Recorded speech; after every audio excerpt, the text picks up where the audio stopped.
بسم اللہ الرحمن الرحیم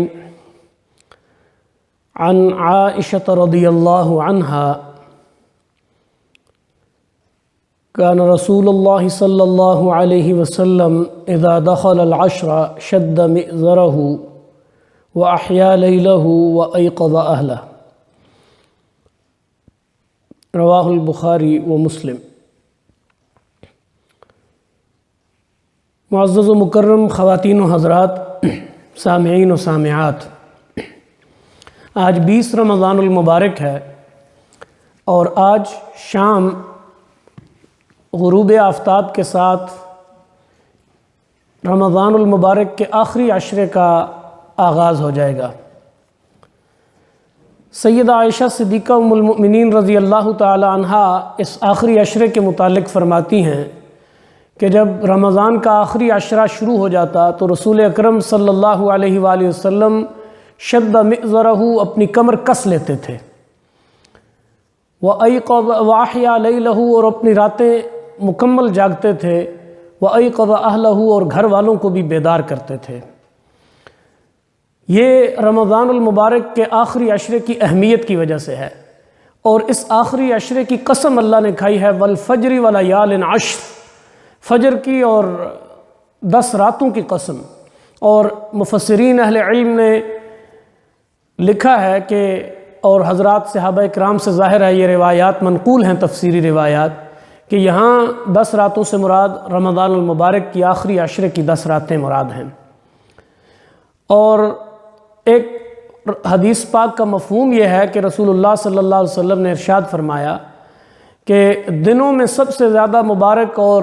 بابرکت دن اور عظمت والے دن ذوالحجہ کے پہلے 10 دن ہیں، جس میں حج کی جیسی عبادت ہے اور قربانی جیسی عبادت ہے، اور راتوں میں سب سے افضل رمضان المبارک کی آخری عشرے کی راتیں ہیں۔ تو گویا اس اعتبار سے یہ بڑا قیمتی وقت اب شروع ہوا چاہتا ہے۔ یہاں رسول اللہ صلی اللہ علیہ وسلم کا رویہ اور آپ کا انداز اور آپ کا طریقہ عبادت بیان ہو رہا ہے، اور سیدہ فرما رہی ہیں کہ شد مئزرہ، آپ کمر کس لیتے تھے۔ کمر کس لینے کا مطلب شد مئزرہ یعنی پوری طرح سے چوکس اور چاق و چوبند ہو جانا، اور کسی کام کے لیے اپنے آپ کو تیار کر لینا، کسی بڑے گول کو، کسی بڑے مقصد کو حاصل کرنے کے لیے جد و جہد پر آمادہ ہو جانا۔ اور وہ بڑا مقصد کیا ہے؟ اللہ کی رحمت، اس کی مغفرت، اس کی خوشنودی، جہنم سے آزادی اور اللہ کی رضا۔ تو گویا یہ ایک بڑا مقصد ہے، اور اس بڑے مقصد کے لیے رسول اللہ صلی اللہ علیہ وسلم اپنے آپ کو تیار کر لیتے تھے۔ اور پھر یہ تھا کہ اس تیاری کے اندر کیا چیز تھی کہ احیا لیلہ، یعنی رسول اللہ صلی اللہ علیہ وسلم یوں بھی رات کو عبادت فرمایا کرتے تھے، اور تہجد کی نماز آپ کے لیے فرض تھی اور آپ ہمیشہ ظاہر ہے اس کو ادا فرماتے تھے، لیکن احیا لیلہ کا مفہوم یہ ہے کہ ان 10 راتوں میں سونا تو درکنار، سونے کا خیال بھی رسول اللہ صلی اللہ علیہ وسلم نے نہیں کیا، یعنی مسلسل ان راتوں کو عبادت کے اندر گزارا۔ اور ہمارے ماحول میں عموماً یہ ہے کہ جو لوگ ظاہر ہے صبح کام پہ جاتے ہیں، ان کے لیے یہ مشکل ہے کہ وہ ساری رات یوں عبادت کریں، لیکن جتنا زیادہ وقت ممکن ہو وہ اس کے لیے نکالیں۔ اور آج کل وہ لوگ کہ جو کام سے فارغ ہیں، اور یہ اللہ نے فرصت کے لمحات گویا انہیں ان کی جھولی میں ڈال دیے ہیں، یعنی جو فرلو سکیم کے تحت جو ہے وہ گھر بیٹھے ہیں، یا ان کے کاروبار بند ہیں، اور اپنی بزنس جو کمیونٹی ہے ہماری، ان کے کاروبار بند ہیں، تو وہ اپنے گھروں میں بیٹھے ہیں اور کوئی کام نہیں ہے، تو گویا ان کے لیے تو یہ اللہ تعالیٰ نے ایک نعمت غیر مترقبہ ہے ان کے لیے، اور اس نعمت کو انہوں نے تصور بھی نہیں کیا تھا کہ اللہ کریم نے یہ نعمت ان کو عطا کر دی ہے۔ فرصت کے یہ لمحات گویا ان کے لیے ایک لاٹری ہے اور ایک گولڈن چانس ہے اللہ کی رضا حاصل کرنے کا، کہ یہ 10 دن بس تج دیں، ہر چیز سے کنارہ کش ہو کر صرف اور صرف اللہ کے ہو کر رہیں۔ احیا لیلہ وَأَيْقَظَ أَهْلَهُ، اور گھر والوں کو بھی حضور بیدار فرماتے تھے، یعنی ایک ماحول بن جاتا تھا پورے گھر کے اندر اور یعنی پوری سوسائٹی کے اندر کہ جہاں لوگ جاگ رہے ہیں اور اللہ کو پکار رہے ہیں اور گڑ گڑا رہے ہیں اور رو رہے ہیں۔ اور پھر اس مہینے کی 2 اہم عبادات جو ہیں وہ اس عشرے کی 2 اہم عبادات ہیں، اور وہ عبادات کیا ہیں؟ ایک تو اعتکاف کی عبادت ہے۔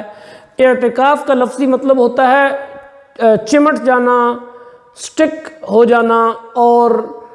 اپنے آپ کو پابند کر لینا، اور کنارہ کش ہو جانا، یہ سارے مفہوم ہیں اس کے۔ تو گویا مرد حضرات اگر اپنے مساجد بند ہیں اور بڑی تعداد میں لوگ اعتکاف نہیں کر سکتے تو وہ کیا کریں گے کہ وہ اپنے گھروں کے اندر زیادہ سے زیادہ اوقات، اپنے فرصت کے لمحات کوشش کریں کسی گوشہ تنہائی میں گزاریں، اور تلاوت، ذکر و اذکار، اور خواتین جو گھر میں اعتکاف کر سکتی ہیں وہ اعتکاف کریں، ان کے لیے گھر کے اندر اعتکاف مشروع ہے اور اس کی اجازت ہے اور اس کے لیے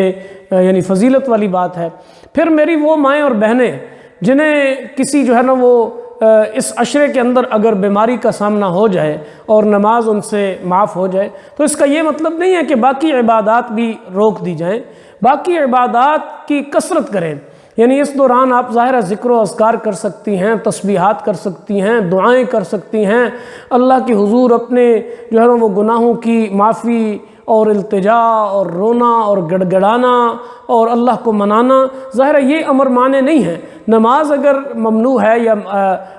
معاف ہے تو باقی عبادات موجود ہیں، آپ وہ عبادات کریں اور کوئی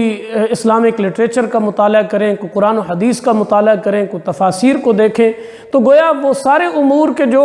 نماز سے ہٹ کر ہیں، یعنی جس حد تک شریعت نے آپ کو پابند کیا ہے وہ آپ اس پابندی سے اپنے آپ کو جو ہے وہ اس کے اندر رکھتے ہوئے، باقی دائرہ وسیع ہے جس کے اندر آپ اپنی عبادات جاری رکھ سکتے ہیں۔ پھر خواتین کا کردار اس لحاظ سے زیادہ اہم ہے کہ وہ گھر میں ایک ماحول بنانے میں مددگار اور معاون ثابت ہوں کہ گھر کے اندر عبادات کا ایک ماحول بن جائے۔ سب جو ہے وہ بچے، بوڑھے، جوان، بچے بھی اسکولوں میں نہیں جا رہے اور انہیں نیند کا کوئی مسئلہ نہیں ہے تو وہ بھی اس ماحول کا حصہ بنے تاکہ ان کی ایک عادت بن جائے اور ڈیولپ ہو جائے۔ دوسری لیلۃ القدر کی تلاش، ان آخری 10 یعنی 2 چیزیں ہیں جو ایک کان رسول اللہ صلی اللہ علیہ وسلم یعتکف العشر الاواخر من رمضان حتی توفاہ اللہ عز وجل، اور دوسرا کہ تحروا لیلۃ القدر فی العشر الاواخر من رمضان، یہ حدیث پاک ہے، بخاری و مسلم میں وارد ہے کہ رمضان کے آخری عشرے کی 10 راتوں میں تحروا لیلۃ القدر کو تلاش کرو،